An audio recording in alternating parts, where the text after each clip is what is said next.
Hola amigos, muy buenos días. Soy Carlos Larraqui y el día de hoy quiero hablar acerca de una entrevista que realizaron el día de ayer el señor Majul, el señor Rossi, el señor Trabuc para LN+. Una entrevista realmente espectacular, que no todos tenemos la posibilidad de realizarle al presidente face to face.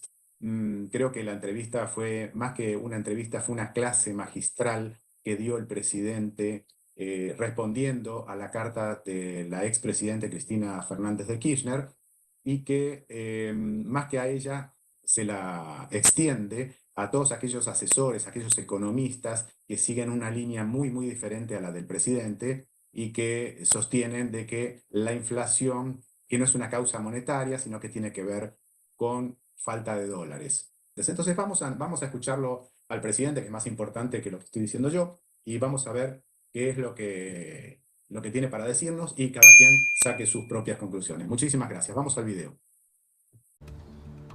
Presidente, gracias por recibirnos. ¿Qué tal, Luis? Es un placer enorme. Gracias, Pablo. Por favor. Gracias, Esteban, por estar. Bueno, vamos a charlar un montón de cosas, de los 70 días de gobierno casi, del Papa, si te convenció a vos o vos lo convenciste a él, si lo evangelizaste o no, de Cristina. Estos son los apuntes, después lo vamos a desarrollar, de la respuesta que le das después de tu análisis a la ex vicepresidente o vicepresidenta. Pero empecemos por lo más actual. 20,6% de inflación. ¿Qué significa? Primero, si uno toma el número así solo y aislado, parece un número verdaderamente horroroso, que efectivamente lo es. Lo que pasa es que hay que mirar dónde estábamos y cuál es la tendencia. No podemos nunca olvidarnos de la herencia que recibimos. Recordemos que la primera semana del mes de diciembre la inflación venía corriendo al 1 diario, que era equivalente a un 3.700% anual. Cuando se entra en la segunda semana, la inflación venía corriendo al 7.500 anual. Nosotros, de hecho, decíamos que íbamos camino a un 15.000% de inflación con el ritmo al que venía acelerando. Y es más, si ustedes se fijan, los precios mayoristas, que siempre suelen estar adelantados respecto a lo que son los minoristas, dio 54%, eso da 17.000 anual. Es decir, con lo cual la economía venía viajando en ese sendero. En el mes de diciembre nosotros, a los pocos días de asumir, no lo hicimos antes porque había una cuestión de que no estaban los pliegos para la gente del Banco Central. Si no, lo hubiéramos hecho ya el primer día. Nosotros lanzamos un programa de estabilización hiperortodoxo con un fuerte ajuste fiscal de 5 puntos del PBI para dejar en equilibrio al Tesoro, con un proceso de saneamiento del balance del Banco Central para atacar los 10 puntos de déficit cuasi fiscal y a su vez un sinceramiento del mercado cambiario, que de hecho cuando ustedes toman al nivel que fue el tipo de cambio con la hipótesis del impuesto país, la brecha prácticamente desaparecía. Frente a esta situación, además nosotros empezamos a hacer fuertes recortes de gasto público. Nosotros hemos echado 50.000 empleados públicos, hay 10.000 contratos que vencían y que no los renovamos, eliminamos 200.000 programas sociales dados de manera irregular, bajamos 98% las transferencias discrecionales a las provincias y al mismo tiempo también otra de las cosas que hicimos fue eliminar la obra pública, que es una fuente de corrupción gigante. En ese contexto, frente al apretón monetario, frente al apretón fiscal, la inflación, que ya acumulaba en 3 semanas cerca de 30% en diciembre, en un momento a mí me preguntaron qué pasaba si daba 30. Y yo dije, era un datazo, porque significaba que en la cuarta semana ya no habían subido los precios. Y terminó dando 25, es decir, que empezó un proceso de desacelerarse el ritmo de crecimiento. Cuando uno mira enero es un mes que estacionalmente es complicado. Por lo tanto, digamos, si estacionalmente es complicado, replicar 25 hubiera sido un buen dato. Bueno, ha dado 20, es decir, bajó 5 puntos respecto al mes anterior. Pero además, en la medición del INDEC, el arrastre estadístico era de más de 6 puntos. Sí. Quiere decir que hoy la inflación, de haber estado viajando a un ritmo del 50 mensual, está yendo a niveles del 15 y sigue en bajada. Ahora, ¿cuánto tiene que ver la licuación y la recesión? Porque también es cierto que en ese apretón monetario y en ese conjunto de medidas ha habido una licuación de los ingresos en pesos, tanto los haberes jubilatorios, los sueldos. Hay una pregunta y muchos economistas críticos plantean que esto es efecto de recesión más licuación. A ver, vamos por partes. Lo primero que hay que entender es el escenario que teníamos. Nosotros teníamos plantado una hiperinflación. Si nosotros hubiéramos entrado en una hiperinflación, la caída en el nivel de actividad hubiera sido muchísimo más grande. Por lo tanto, cuando las dinámicas monetarias adoptan este patrón de comportamiento, la verdad que en términos de la discusión de actividad parece bastante pobre, por decirlo de alguna manera, porque el nivel de distorsión que genera el funcionamiento del sistema de precios, esos niveles de inflación, o sea, en este caso una hiperinflación, digamos, iba a destrozar el nivel de actividad económica, la actividad hubiera caído muchísimo más y nos hubiéramos encontrado con un escenario de 95% de pobres. Es decir, eso es lo que nos dejaron plantados. Es decir, los problemas del país no se arreglan emitiendo dinero. Es decir, a vos, si vos, suponete lo siguiente, te parece que los salarios son bajos. Entonces ahora los subimos y lo pagamos todo con emisión monetaria. ¿Vos vas a ser más rico? No, vas a ser menos rico. Te voy a explicar por qué. Porque en el mejor de los casos, si no se generara ninguna distorsión en el funcionamiento del sistema, vos la producción seguiría siendo la misma, lo único que tenés es un cambio de la escala nominal. Sin embargo, como la vida real es muchísimo más complejo, la forma en la cual ingresa el dinero va generando distorsiones de precios relativos en la transición. ¿Eso qué es lo que hace? Que la producción sea mucho menor. Por lo tanto, terminás estando muchísimo peor. Y como además afecta el proceso de inversión, de largo plazo también estás peor. Por lo tanto, no hay solución. Es decir, a ver, es como que vos me digas, mira... No hay solución inocua. Exacto. Es como que suponete lo siguiente. No sé, hoy vamos a cenar nosotros dos y tenemos preparado tallarines para los dos, ¿no? Y sucede que se nos suma Esteban y se nos suma Luis. Entonces agarro, los pongo los tallarines en la fotocopiadora e imprimo 2 hojas de tallarines. Digo, no creo que vayan a estar muy contentos. Seguimos teniendo 2 platos de tallarines, ¿me comprendés? Entonces, o sea, ¿o acaso los que somos más grandes, digamos, que hemos visto billetes más grandes, que éramos millonarios por tener esos billetes más grandes? No, era un problema de escala nominal. Y me parece que, en ese sentido, el daño que le ha causado la inflación a la Argentina es tremendo. Pero además, si uno quisiera ponerse en el campeón del progresismo, el campeón del progresismo tendría que estar abrazado todos los días a Milton Friedman. Porque no hay impuesto más regresivo en la economía que el impuesto inflacionario. Entonces, si vos verdaderamente estás consternado y afligido por los más vulnerables, tu política tiene que ser exterminar la inflación. Ahora, Javier, con esta política, con esta desaceleración de precios, estás teniendo una desaceleración en la tasa de inflación. Bien, con esta proyección, la inflación a un dígito, ¿cuándo estaría? ¿Cuándo se puede prever? Digo, la economía no es una ciencia exacta.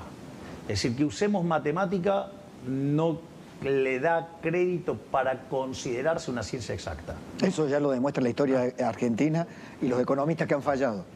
Claro. Ahora, lo que sí vos sabés es que si dejás de emitir, tarde o temprano la inflación la vas a exterminar. Ahora, ¿por qué? Porque por más que no le guste a la señora Cristina Fernández de Kirchner, la inflación es siempre y en todo lugar un fenómeno monetario que se genera por la existencia de un exceso de oferta y de dinero, ya sea o porque subió la oferta o porque cayó la demanda de dinero o las dos cosas a la vez. ¿Cristina le molesta o no sabe de economía?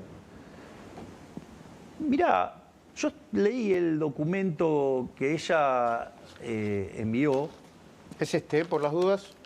No sé qué cámara.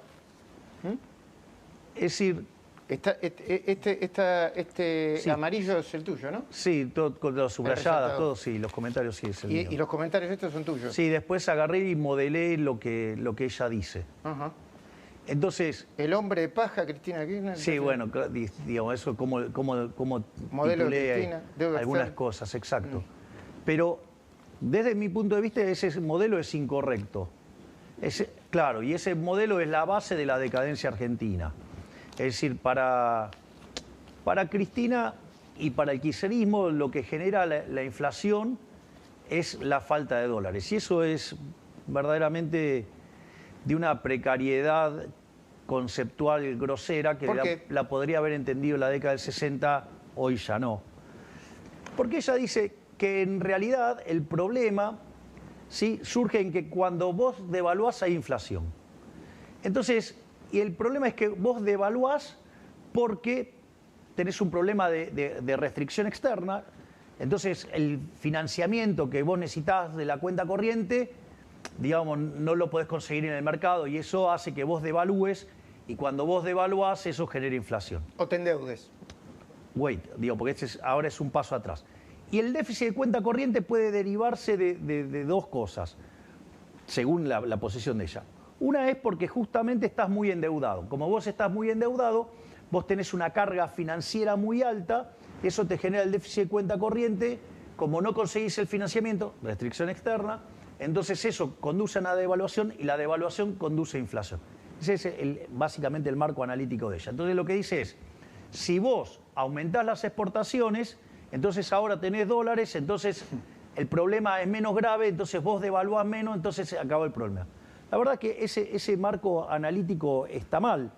Nos trajo hasta acá. Exactamente. Y no es de, perdón, no es de ella.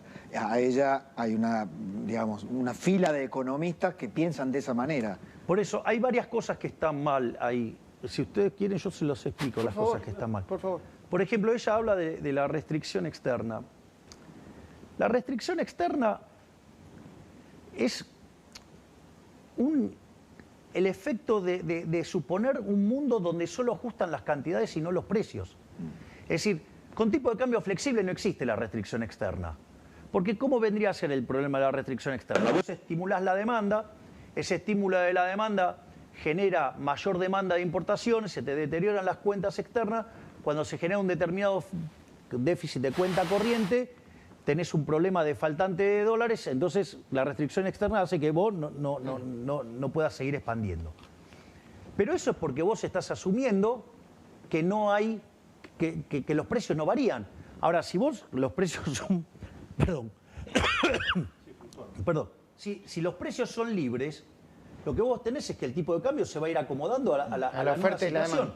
Exacto. Fíjate que una de las cosas que caracterizó al kirchnerismo, que es la dilapidación de las reservas, le pasó en lo que fue el primer tramo del kirchnerismo, que le entregaron al gobierno de Macri una situación verdaderamente paupérrima en términos de reservas, y se fueron de este gobierno con reservas internacionales netas negativas en más de 10.000 millones de dólares. ¿Por qué ocurre esto?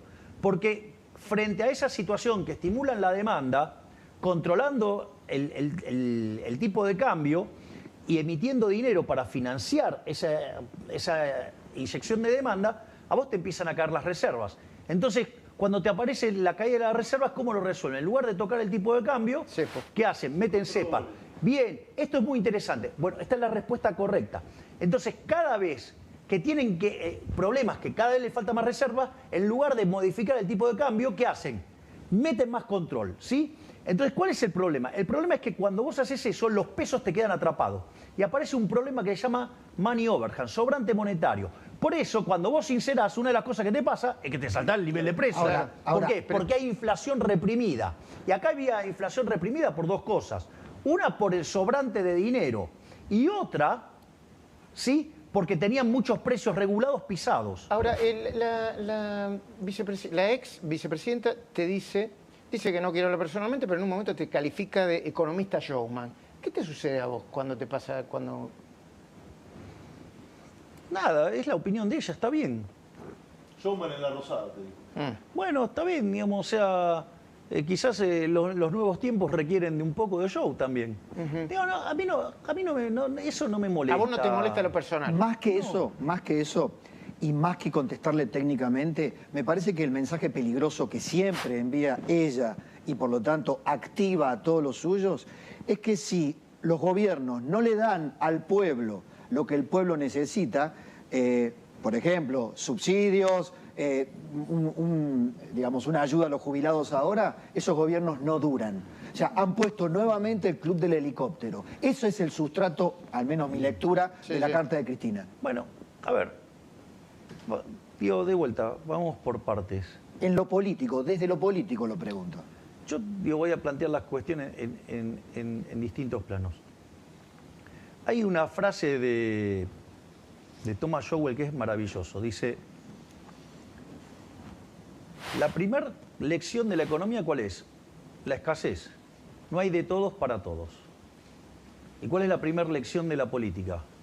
Ignorar la primera ley de la economía. Exactamente.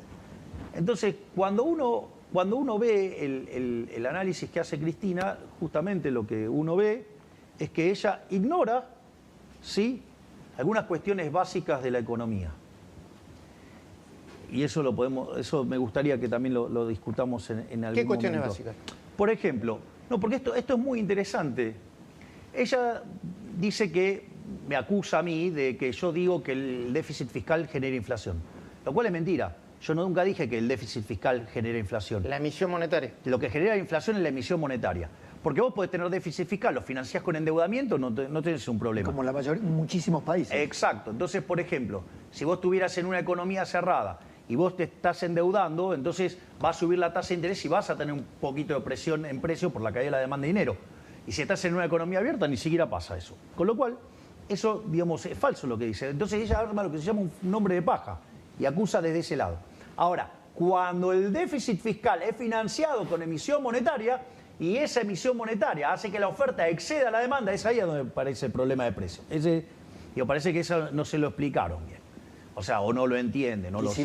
No le salió. Y bueno, qué sé yo, lo que sea. Entonces, es más, hasta, fíjate esto, porque el primer párrafo que está en negrita es monumental por todos los errores que comete. Pero hay algo que es lo más interesante de todo, ¿no? Porque si fuera cierto esta hipótesis de que el déficit genera inflación, ¿no?, que no es lo que yo sostengo, que lo acabo de demostrar, la pregunta es, ¿y la deuda externa? ¿De dónde salió?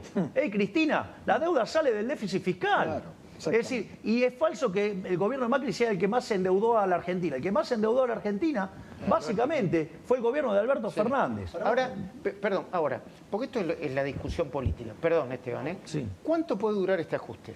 Está claro que hay... ¿Cuánto lo puede aguantar la gente? ¿Cuánto lo puede aguantar la gente? Políticamente, vos me imagino que lo analizás eso, ¿no? Sí, obvio. Bueno, pero yo entiendo el punto. Ahora, digo, ¿cuál es la alternativa? Dale. De vuelta. Una de las grandes falacias que se cae en Argentina con mucha frecuencia es lo que se llama la falacia del nirvana. O sea, te compara contra un escenario que no existe. Claro. Es decir, ¿qué piola? Contra el paraíso todo es una porquería, obvio, Claro. y sí. Ahora, si vos vas a estar todo el día viviendo la lógica del paraíso, digo que estás todos los días rogando morirte. ¿Y vos crees que la gente lo entiende? ¿La mayoría de la gente lo entiende? Yo creo que la gente sí lo está entendiendo. Yo creo que la gente lo entiende. Porque es la primera vez en la historia que alguien hizo campaña diciendo que iba a haber ajuste. ¿Y Cristina tiene honestidad intelectual para ver esto o no? Yo creo que, digamos, lo que muestra ese documento es que es intelectualmente honesta. El problema es que, digamos, adhiere a una cosa que es una porquería. Porque esto es importante. Entonces, el endeudamiento, ¿de dónde sale? Y una de las cosas que dice es un delirio, pero es consistente. Dice, endeudamiento coactivo. O sea, un día, no sé, se levantó alguien totalmente loco y dijo, voy a tomar deuda. Claro, no, bueno, o sea, eso es ignorar la restricción de presupuesto. Ahora, es decir, la deuda es hija del déficit fiscal. Y voy a decir algo más. Para que, digamos, para tratar de ayudarla a Cristina o los troncos que tiene de economistas que le hablan. A ver, Argentina arrancó el siglo XX siendo el país más rico del mundo, hoy es 140. O sea, acá algo pasó mal. Sí, lo segundo es, de los últimos 123 años, Argentina, 113 tuvo déficit fiscal. Argentina desde el año 1900 hasta hoy tuvo 22 crisis, 20 tienen origen fiscal, donde el déficit fiscal es alto o recontra alto, que es la parte que no entiende. Y encima, ella arranca el supuesto, y está en ese primer párrafo. A diferencia de lo que se afirma habitualmente en cuanto a que el principal problema de la economía argentina es el déficit fiscal y la principal causa de la inflación, la emisión monetaria necesaria para cubrirlo, nosotros sostenemos que la inflación en Argentina se dispara ante la escasez de dólares y que es el endeudamiento compulsivo. Ahí está. Es el mantra, Claro, el mantra kirchnerista. vino, pero a alguien se le ocurrió, se levantó alocado y dijo, vamos a tomar deuda. ¿Y contra qué? Ahora, presidente... Está claro, ¿no? Que ya en el primer párrafo muestra que no entiende lo que es una restricción de presupuesto. Yo digo algo, además, si yo me voy a poner en exquisito, si el problema es que me faltan exportaciones, habría que alguien le explique que eso es un aumento de la demanda agregada neta. Con lo cual la presión en precio es más alta, no más baja. Ahora, ¿podemos dejar a Cristina un poquito de lado? Sí. Hablemos de presente y futuro Sí. sin Cristina, sin su carta, porque parece que tuvo un problema de egolatría. Tal vez le haya molestado tanta centralidad en el exterior, el recibimiento del Papa, pero eso lo podemos dejar para otro momento. Sí. ¿Cómo sigue el gobierno? Muchos que lo han votado preguntan, ¿cómo sigue el gobierno? ¿Va a acordar con los gobernadores? ¿Va a avanzar con la motosierra? ¿Va a fondo? A ver, ¿Sin acuerdo político? A ver, la motosierra y la licuadora, que son los pilares del ajuste, no se negocian. No se negocian. El déficit cero no se negocia. El proceso de saneamiento del Banco Central no se negocia. Y una vez que nosotros tenemos el equilibrio fiscal en déficit cero y tenemos saneado el Banco Central, vamos a estar en condiciones de abrir el mercado cambiario. Y cuando nosotros hagamos eso, lo que vamos a tener es un rebote de actividad económica. Y explico por qué. Cuando vos tenés una restricción, un precio fijo, ¿sí? Un precio controlado, hoy tenemos un crawling peg, pero digo, o sea, es como que... Sí, que es el aumento es un paulatino, control que lo vas corriendo. Controlado. ¿Qué es lo que sucede? Vos tenés un exceso de demanda, ¿sí? Nosotros estamos limpiando restricciones todos los días. Sí. El mercado de cambio y la gente no lo ve porque seguimos comprando dólares a lo loco, pero... Ahora, esto es interesante. Digo, desde que asumimos, compramos 7.000 millones de dólares. O sea, reforzando las reservas. Ahora, dicho esto, ¿qué es lo que sucede? Nosotros, una vez que vos tenés este exceso de demanda por tener un precio controlado, la contracara es que tenés exceso de oferta en el resto de la economía.